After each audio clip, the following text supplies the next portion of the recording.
As you can see from this slide, in the next couple of videos, I'm going to discuss something called probability. And here on the slide, you can see a quick overview of what I'm going to talk about. So let's move to the first section, which is basic terminology. So to understand any theory behind probability, you need to be familiar with a couple of terms. First of all, observation or measurement. So the best way to understand what observation or measurement in the theory of probability is to think of some example. So let's imagine that we are tossing a coin and the up face is recorded. So the result that we see, a head or a tail, is called an observation or a measurement. And the process of making this observation, so the process of, let's say, tossing a coin, is called an experiment. And there is an official definition for an experiment, which sounds in the following way. Experiment is an act or process of observation that leads to a single outcome that cannot be predicted with certainty. So this certainty is measured using probability.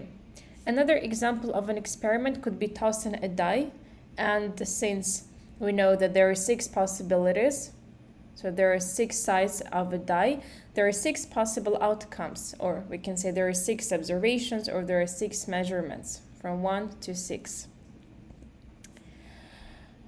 There is another term that I would like you to be familiar with, is sample point, and this is the most basic outcome of an experiment. To understand this term, let's have a look at another example.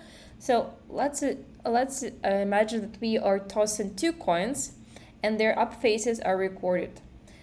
So let's list all the sample points for this experiment. And since there are 2 coins, there will be 4 sample points. So the first sample point is that both coins land with the head. The second sample point would be 2 tails. The third sample point would be the first coin landing with the head up and the second coin having a tail. And the last sample point is the first coin showing a tail and the second coin showing a head. And if we collect all of these sample points, we get something called sample space, so which is a collection of all its sample points. So in our example, sample space consists of 4 elements, and here they are. Event, this is another term that is used in the theory of probability, and it is the specific collection of sample points. To understand what an event is, let's have a look at another example. So for example, we are tossing a die and the up face is once again recorded and observed. So if the face is even, so if the number that we see is even, so 2, 4, or 6, you win $1. Otherwise, you lose $1. So what is the probability that you win?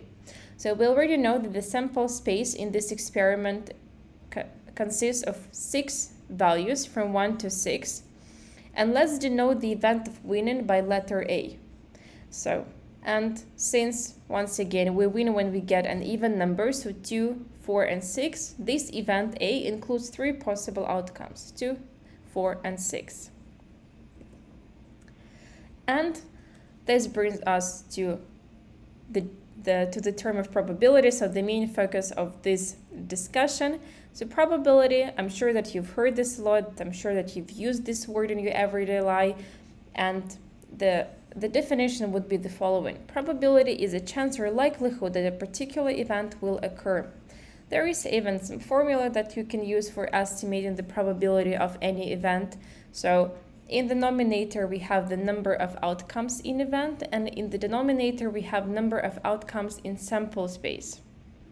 So if we go back to our example of winning $1 or losing $1, so we win when we get either 2, 4, and 6. So there are 3 possibilities to win, and the total number of possible outcomes is 6.